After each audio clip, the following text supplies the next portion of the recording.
টান দেবো, দেখবে, দাঁড়াও। ওকে,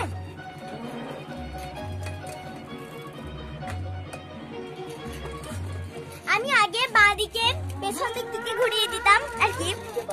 প্রথম আমি যখন শিখতাম, এখন আমি একদম আর কি পারফেক্ট পারছি। দাদাই বলুন, আপনি এখন খুব ইজি করে পারছি আর কি, খুব ভালো সুন্দর আর কি এখন চালানো যাচ্ছে। আমি আগে মানে প্রথম আর কি মানে প্রথম পেছন দিক দিয়ে করিতাম, সামনের দিকে আর কি করতে পারতাম না।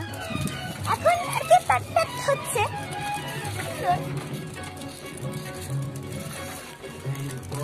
যদি